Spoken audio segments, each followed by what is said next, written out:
Hello students, कैसे हैं आप? आई होप स्टूडेंट्स आप अच्छे होंगे। तो स्टूडेंट आज हम देखेंगे क्लास 10 का थर्ड चैप्टर जिसका नाम है दो चर वाले रैखिक समीकरण युग्म। और इसका स्टूडेंट्स हम इंट्रोडक्शन वीडियो देखेंगे, इसका परिचय देखेंगे कि दो चर रैखिक वाले समीकरण कैसे होते हैं, कितने प्रकार से इनको सॉल्व करते हैं, कैसे पहचाने हम कि कोई इक्वेशन रैखिक समीकरण है या नहीं, कवर करते हैं स्टूडेंट। तो स्टूडेंट इसे हम जैसे हमने क्लास 9 में पढ़ा था 2x+3। ये स्टूडेंट्स क्या है? ये एक रैखिक समीकरण है जिसमें क्या है, एक चर है हमारा। ये क्या है? एक चर वाला रैखिक समीकरण। एक चर वाला रैखिक समीकरण।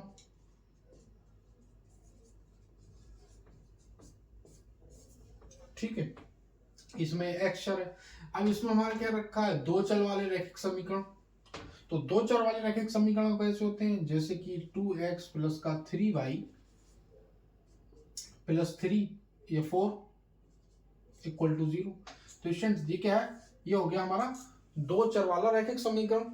इसमें एक x चर है और दूसरा चर क्या है? y चर है। ठीक है स्टूडेंट, तो ऐसे इक्वेशन को क्या बोलते हैं हम? ऐसी समीकरण को दो चर वाला रैखिक समीकरण। अब ये पूरा हमारा चैप्टर का नाम है, गौर से आप देखिए, दो चर वाले रैखिक समीकरण का युग्म। युग्म का मतलब होता है स्टूडेंट्स जोड़ा, यानी कि पेयर। ठीक है स्टूडेंट, तो दो चर वाले रैखिक समीकरण का युग्म यानी कि जोड़ा। तो दो चर वाला रैखिक समीकरण तो यह हो गया, तो ऐसा ही एक और समीकरण, तो इसका क्या हो जाएगा फिर? ये दोनों रैखिक समीकरणों का जोड़ा हो जाएगा। जैसे आप देखिए, ये एक हमारा हो गया और एक हमारी इक्वेशन मान लो कोई ऐसी है 3x plus 4y plus 9 equal to 0। तो ये क्या हो गया हमारा? इसी टाइप से ऐसी इक्वेशन को क्या बोलते हैं? ऐसी दो समीकरणों से हम क्या बोलेंगे? दो चर वाले रैखिक समीकरणों का युग्म। ठीक है स्टूडेंट, आई होप स्टूडेंट्स आपको समझ आया होगा कि हम कैसे पहचान करें, ये हमें कैसे पता लगे ये ऐसे क्यों बोलते हैं दो चर वाले रैखिक समीकरण, ये आपने समझा होगा। अब स्टूडेंट रैखिक समीकरण को हल करने की तीन विधियां होती हैं। हल करने की विधि। ठीक है स्टूडेंट, तो इसकी पहली विधि जो होती है उसका नाम होता है ग्राफीय विधि। क्या कहते हैं इसे? ग्राफीय विधि। ठीक है स्टूडेंट, और सेकंड विधि इसकी जो होती है वो होती है प्रतिस्थापन विधि। और थर्ड जो विधि होती है वो विधि होती है स्टूडेंट विलोपन विधि। ठीक है, यानी कि एक ही क्वेश्चन तीन तरीके से हल किया जा सकता है, ग्राफीय विधि से, प्रतिस्थापन विधि से और विलोपन विधि से। तो स्टूडेंट इसमें जो ग्राफीय विधि होती है, इसमें जो क्वेश्चन होते हैं उसको काय पे हमें दर्शाना पड़ता है, इसका नाम ही ग्राफीय, यानी कि उसे हमें इस चतुर्थांश पे दर्शाना होता है, इस ग्राफ पे। ठीक है स्टूडेंट, तो ऐसे क्वेश्चन जैसे हम ग्राफ में दर्शाते हैं उसे क्या कहते हैं? हम ग्राफीय विधि कहते हैं। दूसरी हमारी प्रतिस्थापन विधि है, तीसरी हमारी विलोपन विधि है। ये दोनों ही विधियां स्टूडेंट बहुत ही सरल है। सरल ये भी है लेकिन इसका कॉन्सेप्ट थोड़ा बड़ा है। तो आप, मैं इस ग्राफीय विधि को समझाऊंगा, आप बहुत समझने की कोशिश कीजिए, मन से समझने की कोशिश कीजिए, तो आप बहुत आसानी से इसे भी समझ जाएंगे। तो स्टूडेंट अब हम स्टार्ट करते हैं ग्राफीय विधि, फिर हम प्रतिस्थापन विधि और विलोपन विधि। इन तीनों के मैं आपको उदाहरण देते हुए समझाऊंगा। बाद में एक क्वेश्चन में कोई आपको वही क्वेश्चन ग्राफीय विधि से हल करना सिखाऊंगा, वही क्वेश्चन प्रतिस्थापन विधि से और वही क्वेश्चन विलोपन विधि से। ठीक है स्टूडेंट, तो अब तक हमने सीखा कि रैखिक समीकरण, दो चर वाले रैखिक समीकरण युग्म, इसे क्यों कहते हैं, इसकी वजह क्या होती है? दोनों पेयर होते हैं इसलिए इसे जोड़ा कहते हैं, इसमें दो चर होते हैं इसलिए इसे दो चर वाला रैखिक समीकरण कहते हैं। ठीक है स्टूडेंट, इसकी तीन विधियां होती हैं हल करने की, ग्राफीय विधि, प्रतिस्थापन विधि, विलोपन विधि। अब हम इस पहली विधि को सीखेंगे, ग्राफीय विधि को। ठीक है स्टूडेंट, मैं इसको रफ कर देता हूं। पहली हमारी विधि है ग्राफीय विधि।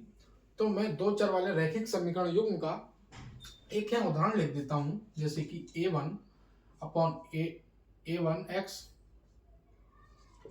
प्लस का v1x प्लस का c1 इक्वल टू 0, और दूसरा है a2x प्लस का v2x और प्लस का c2 इक्वल टू 0। मान लो स्टूडेंट्स ये क्या है हमारी? ये दो चरण दो चर वाले रैखिक समीकरण का युग्म है।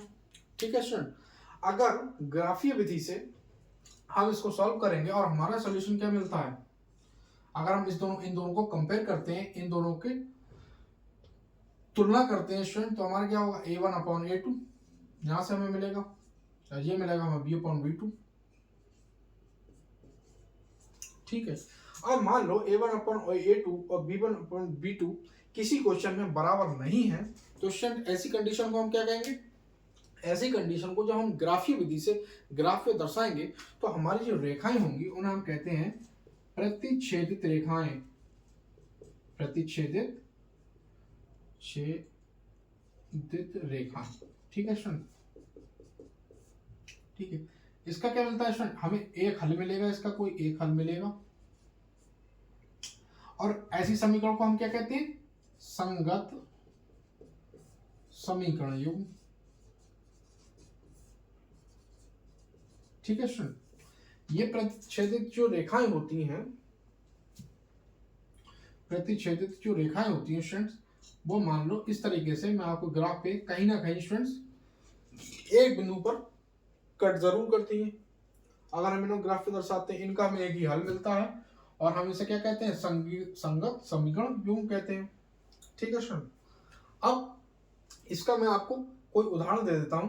जैसे मान लो हमारे जो दो चर वाले रैखिक समीकरण युग्म, हमें कोई क्वेश्चन दे रखा है 2x प्लस का 4y प्लस 3 इक्वल टू 0, और यहाँ से 4x प्लस का 8y प्लस का 3 इक्वल टू 0। तो स्टूडेंट जब हम इसको कंपेयर करेंगे, कैसे करेंगे कंपेयर, a1/a2, तो a1/a2 क्या होगा स्टूडेंट्स हमारा, यहाँ लिख लो 5। a1/a2 क्या है, यहाँ पे a1 है, यहाँ a1 की जगह पे है 2, a1 की जगह क्या है 2, तो 2/a2 की जगह पे क्या है 4, प्लस b1 की जगह पे क्या है हमारा 4, अब b2 जगह पे क्या है, b2 की जगह पे है 2। अब स्टूडेंट्स हमने इस इन दोनों को क्या करा, कंपेयर करा, बराबर में करा, तो कंपेयर करा तो ये क्या है, एक दूसरे के बराबर नहीं है, क्योंकि यहाँ 2/4 है, अगर बराबर होते तो यहाँ भी 2/4 होना चाहिए था, यहाँ पे है 4/2, ये आपस में बराबर नहीं है। अगर स्टूडेंट इस क्वेश्चन को, इस कंडीशन को हम ग्राफ पर दर्शाएंगे तो स्टूडेंट हमें क्या मिलेगा, प्रतिच्छेदित जो रेखा हमारी खींचेगी ग्राफ पे, वो क्या होगी, प्रतिच्छेदित रेखा होगी, और उससे क्या होगा स्टूडेंट, एक हमारा उसका सोल्यूशन मिलेगा। किसी एक बिंदु पर दोनों रेखाएं वो कट जरूर करेंगी। ठीक है, और उसको हम क्या कहेंगे, संगत समीकरण युग्म कहेंगे। आई होप स्टूडेंट्स आपको समझ आया होगा। मैं दोबारा आपको बता दूं, कोई क्वेश्चन हमें दिया गया है, उसको हम इस फॉर्म में ला करके, इस फॉर्म में लिखा हुआ होगा a1x plus b1 x plus c1 equal to 0, और दूसरी equation a2x plus b2x plus c2 equal to 0, इस फॉर्म में लिखा हुआ है, और उसकी हम तुलना करते हैं इस तरीके से a1/a2 इक्वल टू b1/b2, जैसे कि हमने इस क्वेश्चन की तुलना करी, और ये दोनों आपस में क्या निकले, a1/a2 और b1/b2 आपस में बराबर नहीं निकले। ये होता है बराबर का साइन से कट कर देते हैं तो कहते हैं बराबर नहीं है। ये आपस में जब बराबर नहीं निकले तो इसकी जो रेखाएं हम ग्राफ पे दर्शाएंगे वो कौन सी रेखाएं होंगी, प्रच्छेदित रेखाएं होंगी, प्रतिच्छेदित रेखाएं होंगी, एक हल मिलेगा और उसे हम कहेंगे संगत समीकरण युग्म, और ये रेखाएं दोनों कहीं ना कहीं किसी पॉइंट पर कट जरूर होंगी। ठीक है स्टूडेंट, आई होप स्टूडेंट आपको प्रतिच्छेदित रेखाएं ये समझ में आया होगा, अगर a1/a2 और b1/b2 बराबर नहीं है आपस में। ठीक है, हम इसकी दूसरी कंडीशन देख लेते हैं, आप नोट कर सकते हैं ये। अब दूसरी कंडीशन स्टूडेंट मान लीजिए, जैसे कि इसमें क्या था, अभी a1/a2 बराबर नहीं था b1/b2 के। अब मान लो कहीं पर a1/a2 इक्वल टू b1/b2 और इक्वल टू c1/c2। मान लो कहीं पर तीनों कंडीशन आपस में बराबर हो, जो इक्वेशन दे रखी हो उसके जो मान हो a1/a2 बराबर हो b1/b2 के, और ये बराबर हो c1/c2 के, तो उसे हम क्या कहेंगे स्टूडेंट, उसे हम कहेंगे संपाती रेखाएं। उस सॉल्यूशन को जब हम ग्राफीय विधि से दर्शाएंगे तो हमारी कौन सी रेखाएं बनेंगी, संपाती रेखाएं। ठीक है स्टूडेंट, संपाती रेखाएं कौन सी होती हैं, जैसे एक रेखा कोई हमारी है, इसी के ऊपर से कोई दूसरी रेखा हमारी ड्रॉ हो जाए, इसी के ऊपर से कोई दूसरी रेखा हमारी खींची जाए, तो ऐसी रेखाओं कौन से क्या कहते हैं मिश्रण? ऐसी रेखाओं कहते हैं हम संपाती रेखा। और इसके स्टूडेंट्स हमें क्या मिलते हैं? अनेकों हल मिलते हैं, अनेक हल मिलेंगे इसके हमें, एक से ज्यादा हल, ठीक है, अनेक हल, एक से ज्यादा हल, ठीक है। और इसे भी हम क्या कहेंगे? इसको संगत समीकरण युग्म, संगत समीकरण युग्म। उसमें क्या था? a1/a2 और b1/b2 बराबर नहीं था, तो हमारी प्रतिच्छेदित रेखाएं ड्रॉ हो रही थी। इसमें a1/a2 बराबर है b1/b2 के, बराबर है c1/c2 के। तो कौन सा बनेंगी हमारी रेखाएं? ग्राफ पर संपाती रेखाएं बनेंगी, इसके अनेक हल होंगे, और इसे हम पूरे को क्या कहेंगे? इस समीकरण को संगत समीकरण युग्म।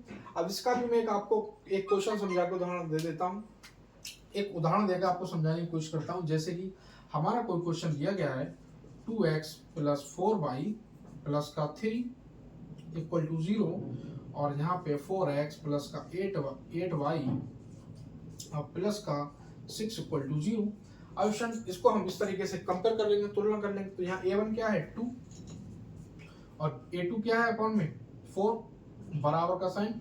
b1 क्या है? 4, b2 क्या है हमारा? 8 है, बराबर का साइन। c1 क्या है? 3, और c2 क्या है हमारा?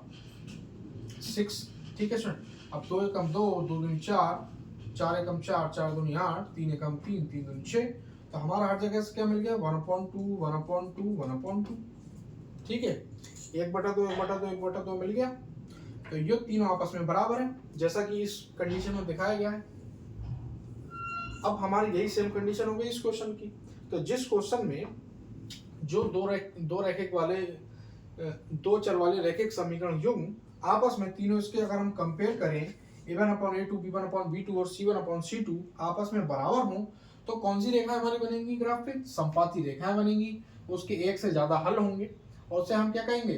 संगत समीकरण युग्म, ठीक है स्टूडेंट। तो आई होप स्टूडेंट्स आपको ये कॉन्सेप्ट डीप समझ में आया होगा।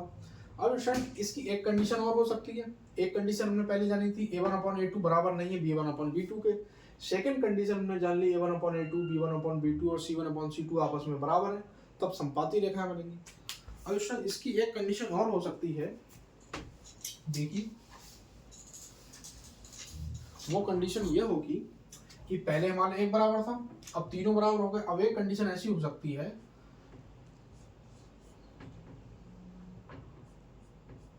ठीक है स्टूडेंट, मान लो कि a1/a2 बराबर है b1/b2 के, लेकिन c1/c2 के बराबर नहीं है। ये कट मार के अगर इक्वल के बराबर के साइन पर कट मार देते हैं, इसका मतलब होता है बराबर नहीं। अगर ये बराबर नहीं है, ऐसी कंडीशन हमें मिलती है, तो इसको हम स्टूडेंट्स क्या बोलते हैं? इसको हम बोलते हैं, अगर ऐसी कोई कंडीशन मिलती है और उसको हम ग्राफ पे दर्शाएंगे, तो हमें कौन सी रेखाएं बनेंगी? समांतर रेखाएं बनेंगी, ठीक है। ये समांतर रेखाएं एक दूसरे को टच नहीं करेंगी, कुछ इस तरीके से बनेंगी, अलग अलग बनेंगी, एक दूसरे को टच नहीं करेंगी। और इसका हल हमें कोई नहीं मिलेगा, हल कोई नहीं मिलेगा। और ऐसे रेखाओं को, ऐसे समीकरणों को हम क्या कहते हैं स्टूडेंट? असंगत समीकरण युग्म, असंगत समीकरण युग्म,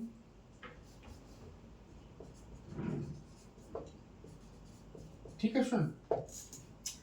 एक कंडीशन में जान ली a1/a2 बराबर नहीं है b1/b2 की, दूसरी कंडीशन जानी a1/a2, b1/b2 और c1/c2 बराबर है, तो उसे हम कहते हैं संपाती। तीसरी कंडीशन ये हमारी थर्ड कंडीशन, ये कंडीशन है a1/a2 बराबर है b1/b2 के, लेकिन बराबर नहीं है c1/c2 के। तो ऐसे क्वेश्चन को जब हम उस पर ग्राफ पे दर्शाएंगे, तो क्वेश्चन क्या मिलेगा? हमारी जो रेखाएं होंगी वो समांतर रेखाएं होंगी, उसका कोई हल नहीं मिलेगा, और उसे क्या कहेंगे हम? असंगत समीकरण युग्म। अब स्टूडेंट इसका भी मैं आपको एक उदाहरण बता देता हूँ। जैसे कि हमारा है 2x + 4y + 3 = 0, और ये है हमारा 4x + 8y और +5 = 0। अब हमें इस फॉर्म में इसको कंपेयर कर लेंगे क्वेश्चन। तो a1 की वैल्यू क्या है? 2/4, a1 और a2 की, इक्वल का साइन, b1 की वैल्यू 4, b2 की वैल्यू 8, c1 की वैल्यू 3 और c2 की वैल्यू 5। अब स्टूडेंट्स इसको कट करेंगे तो हमें बच जाएगा 1/2, इससे ऐसे कट करेंगे तो हमें मिलेगा 1/2 और ये हमारा है 3/5। अब आप देखिए ये दोनों तो बराबर हो गए, यानी A1/A2 और B1/B2 तो आपस में बराबर हैं, लेकिन C1/C2 बराबर नहीं है इसके, तो ये बराबर नहीं है, हम कट मार देंगे। तो अगर ऐसा कोई क्वेश्चन हमें मिलता है जिसकी कंडीशन इस तरीके की होती है, तो उसमें स्टूडेंट जब हम उसको ग्राफीय विधि से दर्शाएंगे ग्राफ पर, तो हमें कौन सी रेखाएं मिलेंगी? समांतर रेखाएं मिलेंगी। समांतर रेखाएं कौन सी होंगी? जो आपस में एक दूसरे को टच नहीं करेंगी। इसका स्टूडेंट कोई हमें हल नहीं मिलेगा, और इस समीकरण को, ऐसे समीकरण हम क्या कहते हैं? असंगत समीकरण युग्म। आई होप स्टूडेंट्स ग्राफीय विधि के ये तीनों कॉन्सेप्ट आपको समझ आए होंगे। अब स्टूडेंट्स हम चलेंगे प्रतिस्थापन विधि और विलोपन विधि पे। अब मैं स्टूडेंट्स आपको एक क्वेश्चन बताऊंगा कि ग्राफीय विधि से क्वेश्चन कैसे सॉल्व करते हैं, प्रतिस्थापन विधि से कैसे क्वेश्चन सॉल्व करते हैं, और विलोपन विधि से क्वेश्चन कैसे सॉल्व करते हैं। तो स्टूडेंट ग्राफीय विधि के ये 3 स्टेप थे, इसी में हमें देखना पड़ेगा। बाकी की जो विलोपन विधि और प्रतिस्थापन विधि है उनके क्वेश्चन को हम डायरेक्ट सॉल्व कर पाएंगे। तो स्टूडेंट्स आप इसे नोट कर सकते हैं। आई होप स्टूडेंट्स आपको वीडियो अच्छा लग रहा होगा, समझ में आ रहा होगा। अगर आप चैनल पर नए हैं तो जल्दी से सब्सक्राइब कर लीजिए, वीडियो को लाइक कीजिए, ज़्यादा से ज़्यादा शेयर कीजिए। अब स्टूडेंट्स मैं यहाँ क्वेश्चन लिख लेता हूँ, तब तक के लिए वीडियो को रोक देता हूँ। तो स्टूडेंट हमारा क्वेश्चन पहला दिया गया है x + 3y = 6 और 2x - 3y = 12 को ग्राफीय विधि से हल कीजिए। जो स्टूडेंट्स हमने ग्राफीय विधि सीखी थी उससे हम इस क्वेश्चन को हल करेंगे। कैसे करके करेंगे? पहले हम इन तीनों को एक दूसरे से इसको कंपेयर करके देख लेंगे, फिर हमें पता चलेगा कि ये किस टाइप का क्वेश्चन है, इसकी कौन सी इसमें रेखाएं बनेंगी। उसके बाद स्टूडेंट्स हम इसको ग्राफ पे उसी तरीके से दर्शाएंगे। तो स्टूडेंट यहाँ x की मल्टीप्लाई में क्या है? कुछ नहीं है, तो 1 है, तो 1/2 इक्वल टू, यहाँ स्टूडेंट 3 है, और यहाँ पे a1 कितना है हमारा? x1 और b1 है 2। ऐसे स्टूडेंट यहाँ पे हमारा b1 है 3 और b2 कितना है? v2 है स्टूडेंट हमारा -3। अब आप देखिए ये दोनों क्या है? आपस में बराबर नहीं है, ठीक है। तो a1/a2 इक्वल नहीं है, यानी कि बराबर नहीं होता b1/b2 के। तो इसे स्टूडेंट्स क्या कहते हैं? हमने सीखा था प्रतिच्छेदित रेखाएं। कौन सी रेखाएं ड्रॉ होंगी अब इस पे ग्राफ पे? प्रतिच्छेदित रेखाएं, ठीक है स्टूडेंट। आई होप स्टूडेंट्स आपको समझ में आया होगा। हमने इन दोनों को कंपेयर करके देख लिया। जो हमें इक्वेशन दे रखी थी, जो रैखिक समीकरण युग्म दे रखा था, यहाँ पे x की मल्टीप्लाई 1 था, 1 लिख लिया, और यहाँ 2 था, x की मल्टीप्लाई 2 लिख लिया, यहाँ 3 था, 3 लिख लिया, और यहाँ -3 था, -3। ये दोनों बराबर नहीं है। तो ये कौन सी कंडीशन है स्टूडेंट? जो फर्स्ट वाली कंडीशन है जो हमने सीखी थी, a1/a2 इक्वल नॉट, मतलब बराबर a1/a2 बराबर नहीं है b1/b2 के। तो इसे हम कहते हैं प्रतिच्छेदित रेखाएं, ठीक है स्टूडेंट। ये मैंने आपको समझाने को दोबारा से लिखा था, तो अब हम यहाँ पे लिख देंगे ये कौन सी रेखा है। ये अब हमारी बनेगी इसमें प्रतिच्छेदित रेखाएं, प्रतिच्छेदित रेखाएं। अब स्टूडेंट्स क्या कर लेंगे? इस इक्वेशन को हम 1 मान लेंगे, इसको मान लेंगे सेकंड, और इन दोनों ही के लिए हम बॉक्स बना लेंगे। तो इसको हम बना लेंगे बॉक्स इस टाइप से, इस टाइप से। तो हम इसकी x की 2 वैल्यू निकाल लेंगे और y की 2 वैल्यू निकाल लेंगे। यहाँ इक्वेशन 1 की वैल्यू लिखेंगे, यहाँ इक्वेशन 2 की वैल्यू लिखेंगे, ठीक है स्टूडेंट। अब मान लो आप यहाँ पे इस इक्वेशन 1 में हमने y की जगह पे क्या लग दिया, मैं इधर रफ करके दिखा रहा हूँ, बाद में आपको मिटा के दिखा दूंगा। जैसे x + 3y = 6, ठीक है। अब मान लो स्टूडेंट जब हम यहाँ से x की वैल्यू निकालेंगे और y की वैल्यू निकालेंगे, मान लो स्टूडेंट हमने क्या करा, इस इक्वेशन 1 में y की जगह पे क्या रख दिया? 0 रख दिया। तो इसमें हम वैल्यू लिख रहे हैं इक्वेशन 1 वाले की इस बॉक्स में, तो y की जगह पर हम 0 रख देंगे तो x की वैल्यू यहाँ से हम क्या मिलेगी? देखिए x + 3 और y की जगह पर हमने 0 लिखा है, 0 लिख दिया, तो x की वैल्यू कितनी मिलेगी? ये हो जाएगा स्टूडेंट्स हमारा 0, तो x की वैल्यू हमें डायरेक्ट मिलेगी 6, ठीक है। x की वैल्यू मिल गई स्टूडेंट्स हमारे लिए 6। अब स्टूडेंट्स क्या करेंगे हम? इसी इक्वेशन में मान लीजिए आप हमने x की वैल्यू रख दी 0। अब x की वैल्यू मान लो इसी इक्वेशन में हमने x की वैल्यू रख दी 0, तो स्टूडेंट्स हमें y की वैल्यू क्यों मिलेगी? जब हमने जिसकी वैल्यू 0 रखी है तो हम 0 लिख लेंगे यहाँ पे। अब y की वैल्यू हम निकाल लेंगे यहाँ पे, तो x की वैल्यू हम 0 रख देंगे, x की वैल्यू 0 रख दिया, 3y इक्वल टू 6, तो 3y इक्वल टू 6 क्योंकि ये पोर्शन 0 हो गया, और y बराबर 6/3, 3 एकम 3, 3 दूनी 6, तो स्टूडेंट यहाँ से हमें क्या होगा, यहाँ से हमें y की वैल्यू जो मिलेगी वो मिल जाएगी 2, तो x की वैल्यू 0 रखने पर y की वैल्यू हमारी 2 हो गई। तो इसे स्टूडेंट्स हम रफ कर देंगे ऐसे ही स्टूडेंट्स। अब हम सेकेंड इक्वेशन में से वैल्यू निकालेंगे, 2x minus 3y equal to 12। ठीक है स्टूडेंट, सेकेंड वाली हमने इक्वेशन लिख ली। सेकेंड वाली इक्वेशन में मान लो स्टूडेंट्स अगर हमने x की जगह पर 0 रख लिया तो हमें y की वैल्यू क्या मिलेगी, तो x की जगह पर यहाँ पर हम 0 रख लेंगे 2, और x की जगह पर 0 माइनस का 3y इक्वल टू 12।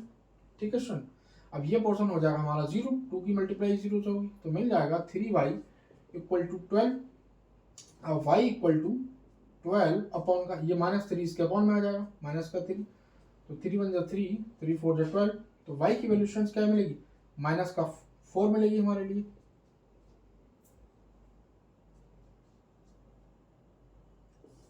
ठीक है स्टूडेंट, तो x की वैल्यू 0 रखने पर इस इक्वेशन 2 में हमारा y की वैल्यू स्टूडेंट्स क्या मिलेगी, माइनस का 4। ठीक है स्टूडेंट, अब स्टूडेंट्स क्या करेंगे, इस इक्वेशन 2 में मान लो आप वैल्यू डिफरेंट डिफरेंट भी रख सकते हैं।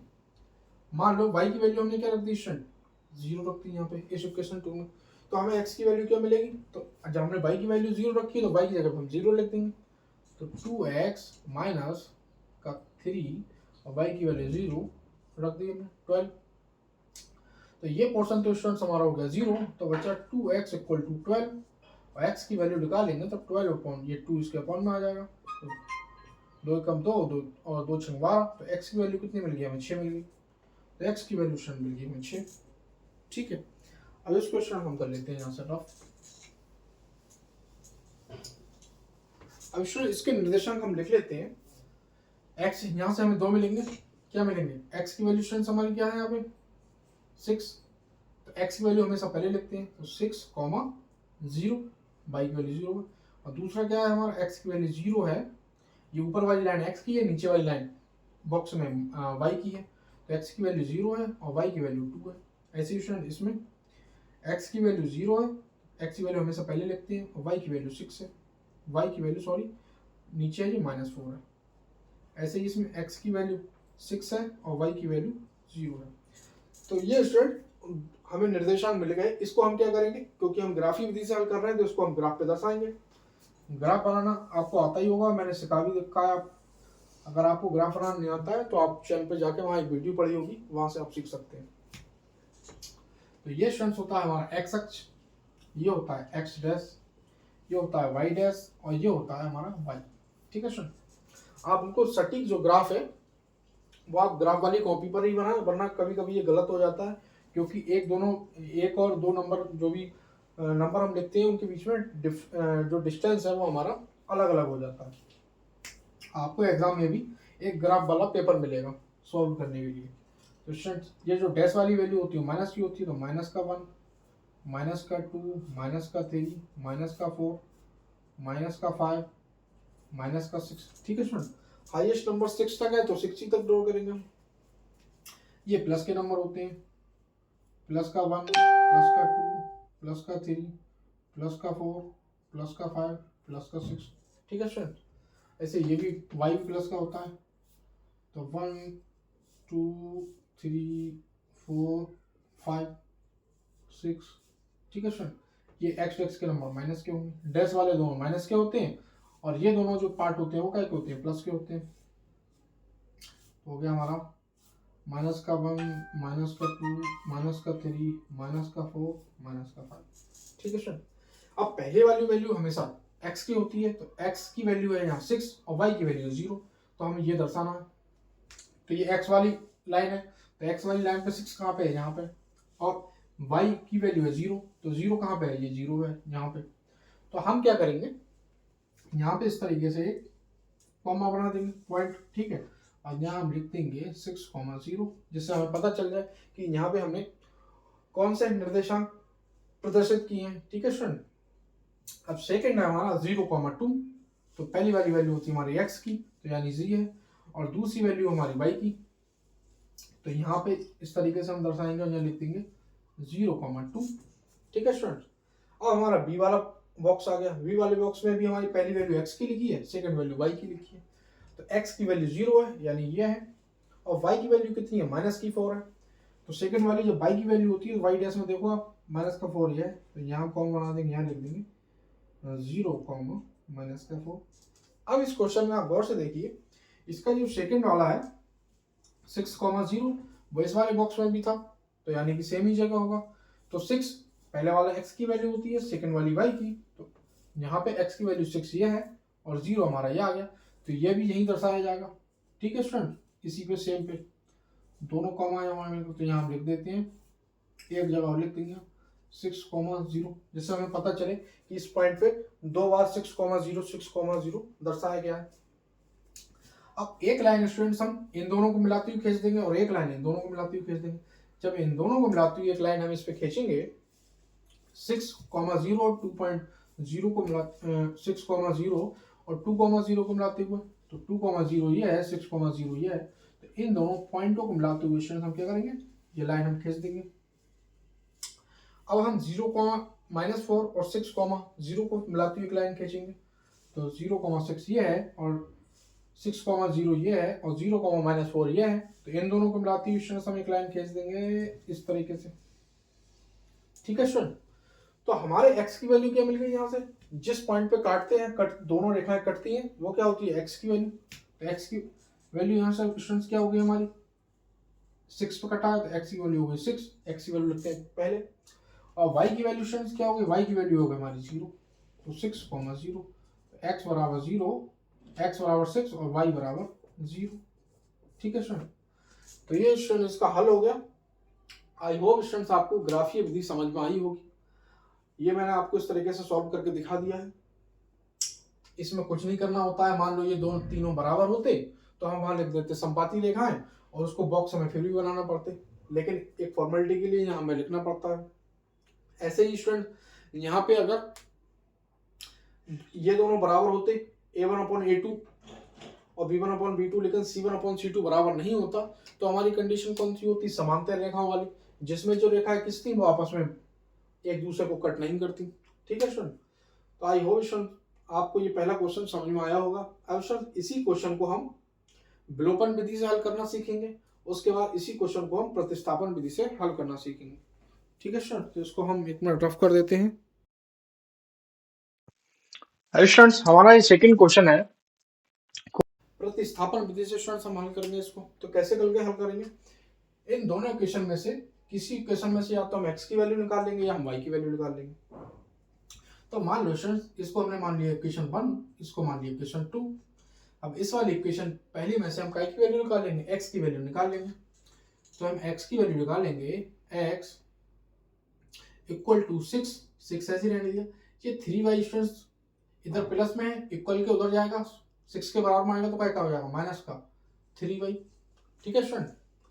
तो इस पहली इक्वेशन से हमने कहा कि x की वैल्यू निकाल ली, इसको रख लेंगे स्टूडेंट्स हम नाम इक्वेशन 3, ठीक है। अब स्टूडेंट्स हम क्या करेंगे, इसका इस इक्वेशन 3 का मान इक्वेशन 2 में रख देंगे। तो हम यहाँ लिखेंगे समीकरण 3 का मान, समीकरण 3 का मान समीकरण 2 में रखने पर, ठीक है स्टूडेंट। समीकरण दूसरी हमारी 2x - 3y इक्वल टू 12। अब इसमें क्या करेंगे, हम x की जगह पे 6 - 3y रख देंगे। तो 2x की x आ गया, तो x की अब रखेंगे हम ये वाला पार्ट, x की वैल्यू 6 - 3y और माइनस का ये 3y ऐसा ही इक्वल टू 12, ठीक है स्टूडेंट। अब 2 की मल्टीप्लाई अंदर करेंगे, 2 की मल्टीप्लाई 3 से होगी, तो ये हमारा हो जाएगा माइनस का 6y और माइनस का 3y इक्वल टू 12, ठीक है स्टूडेंट। ये 12 हमारा ऐसे ही लिखा रहेगा और माइनस ये 6y माइनस का है, 3y माइनस का है, तो माइनस माइनस के आपस में ऐड हो जाएंगे, तो माइनस का कितना हो जाएगा, 6 और 3 9y हो जाएगा इक्वल टू 12, ठीक है स्टूडेंट। अब माइनस का 9y इक्वल टू 12, यह लिखा है 12, इस 12 को हम उधर ले जाएंगे इक्वल के, तो इधर प्लस का उधर जाकर हो जाएगा माइनस का, ये कट जाएगा तो यहाँ 0 हो जाएगा, तो हमारे पास बचेगा -9y इक्वल टू 0। हम y की वैल्यू निकालेंगे, -9 उधर हो जाएगा तो ये भी 0 हो जाएगा, तो y की वैल्यू स्टूडेंट हमें क्या मिल गई, 0 मिल गई। अब स्टूडेंट हम y का मान किस में रख देंगे, समीकरण 3 में रख देंगे, जिससे हमें x की वैल्यू मिल जाएगी। तो हम यहाँ लिखेंगे y का मान समीकरण 3 में रखने पर, ठीक है स्टूडेंट। तो समीकरण 3 हमारी x इक्वल टू 6 -3, और y की जगह पे हमें क्या रखना है, 0, y की जगह पे हम 0 रख देंगे क्योंकि y की वैल्यू 0 है। तो हमें मिल जाएगा x इक्वल टू, ये पोर्शन स्टूडेंट्स क्या हो जाएगा हमारा, 3 की मल्टीप्लाई 0 हो जाएगा, तो y की वैल्यू हमें 6 मिल जाएगी। तो स्टूडेंट्स y की जब हम y की जगह पे 0 रख देंगे तो ये पोर्शन हमारा 3 की मल्टीप्लाई 0 से होगी तो 0 हो जाएगा, तो x की वैल्यू यहाँ से हमें क्या मिल जाएगी, 6, तो y की वैल्यू 0 मिल गई, x की वैल्यू 0, x की वैल्यू 6 मिल गई। तो स्टूडेंट्स ये थी हमारी प्रतिस्थापन विधि। कोई भी क्वेश्चन एग्जाम में आए और वहां लिखे कि प्रतिस्थापन विधि से इसे हल कीजिए, तो बहुत आसान इसी तरीके से आप उसे हल कर सकते हैं। क्या करना होता है दोबारा बता दूं, दोनों ही इक्वेशन में से किसी इक्वेशन से हम किसी भी समीकरण से यानी x या y की वैल्यू हम निकाल लेंगे। यहाँ पे हमने x की वैल्यू इस समीकरण 1 से निकाल ली। अब जो समीकरण 1 से हम x की वैल्यू निकालेंगे उसको हम क्या करा, हमने समीकरण 2 में रख दिया, तो इस समीकरण 2 में x की जगह पे हमने रख दिया x की वैल्यू 6 - 3y, वहां से हमें क्या मिलेगा, y की वैल्यू मिल जाएगी। जो हमें y की वैल्यू मिलेगी उसको हमने इस समीकरण 3 में रख दिया, 3 में रख दिया, तो वहां से स्टूडेंट क्या मिल गया, हमें x की वैल्यू मिल गई। तो बहुत ही आसान ये विधि है स्टूडेंट। अब स्टूडेंट हम इसकी थर्ड विधि जानेंगे, इसी क्वेश्चन को हम थर्ड विधि से सॉल्व करेंगे, विलोपन विधि से, ठीक है स्टूडेंट। इसको मैं रफ कर देता हूँ। क्वेश्चन थर्ड हमारा क्वेश्चन है, क्वेश्चन वही है और इस क्वेश्चन को कौन सी विधि से हम करेंगे, हम हल करेंगे विलोपन विधि से। तो कैसे करते हैं स्टूडेंट, इसमें पहले वाला जो पार्ट होता है दोनों इक्वेशन का वो सेम होना चाहिए, लेकिन यहाँ पे सेम नहीं है, यहाँ पे x है, यहाँ पे 2x है, तो हम क्या करेंगे, इन दोनों को सेम कर लेंगे। तो मान लो इस समीकरण हमने 1 मान लिया, इसको मान लिया 2, तो हम क्या ऐसा करें कि यहाँ भी 2x हो जाए, यहाँ पे x है, तो क्या करेंगे, समीकरण 1 में 2 से मल्टीप्लाई कर देंगे। तो हम लिखेंगे समीकरण 1 में 2 से गुणा करने पर, ठीक है स्टूडेंट। तो इसमें जब हम 2 से गुणा कर देंगे तो हो जाएगा 2x प्लस का 2 से मल्टीप्लाई 3 में होगा तो हो जाएगा 6y, और इक्वल टू 6 में 2 से मल्टीप्लाई हो जाएगा 12, ठीक है। अब स्टूडेंट्स हमने ये लिख ली 2x माइनस का 3y सेकेंड वाली इक्वेशन इक्वल टू 12। इसका नाम रख लेते हैं स्टूडेंट्स, हमने 2 से मल्टीप्लाई करी है इक्वेशन 3 और ये हमारी इक्वेशन है 2, ठीक है। हम यहाँ लिखेंगे समीकरण 3 में से 2 को घटाने पर, ठीक है। हमने पहले वाले दोनों को सेम कर लिया, यहाँ भी 2x हो गया, यहाँ भी 2x हो गया। अब हम इसे घटा देंगे, समीकरण 3 में से 2 को हम घटा रहे हैं, तो स्टूडेंट क्या शर्त होती है घटाने की, जो साइन होता है नीचे वाली समीकरण में जिसमें से हम जिसको हम घटा रहे होते हैं उसका अपोजिट साइन हम लिख देते हैं। जैसे यहाँ पे प्लस का साइन है, कुछ नहीं तो प्लस का साइन है, यहाँ हम लिख देंगे माइनस, यहाँ माइनस का साइन है, यहाँ लिख देंगे हम प्लस, ठीक है स्टूडेंट। तो स्टूडेंट ये क्या हो गए, ये आपस में 2x प्लस का है और ये 2x माइनस का हो गया, कट गए, ठीक है स्टूडेंट। अब यहाँ पे आप देखिए, यहाँ पे स्टूडेंट्स क्या है, यहाँ पे हमारा 6y प्लस का है और 3y भी ये प्लस का हो गया क्योंकि हमने प्लस का साइन लगा लिया। तो इससे हम क्या करेंगे, 6y और 3y प्लस का कितना हो जाएगा, 6 और 3 9y हो जाएगा, इक्वल टू में ये स्टूडेंट 0 हो जाएगा, 0। अब स्टूडेंट यहाँ से अगर हम y की वैल्यू निकालेंगे 9 इधर आएगा इक्वल के, तो 0 हो जाएगा 9 भी, तो y की वैल्यू स्टूडेंट हमें क्या मिली, 0। यहाँ से इस y की वैल्यू 0 को हम समीकरण 1 में रख देंगे, जहां से क्या होगा, हमें x की वैल्यू मिल जाएगी। तो y का मान समीकरण 1 में रखने पर, समीकरण 1 स्टूडेंट कौन सी है हमारी, ये x प्लस का 3y इक्वल टू 6। अब y की वैल्यू 0 इसमें रख देंगे हम y की जगह पे, x ऐसा ही रहेगा प्लस 3 और y की जगह पे आएगा 0, y की वैल्यू और 6, तो 3 की मल्टीप्लाई 0 से होगी स्टूडेंट, तो ये पोर्शन हमारा 0 हो जाएगा।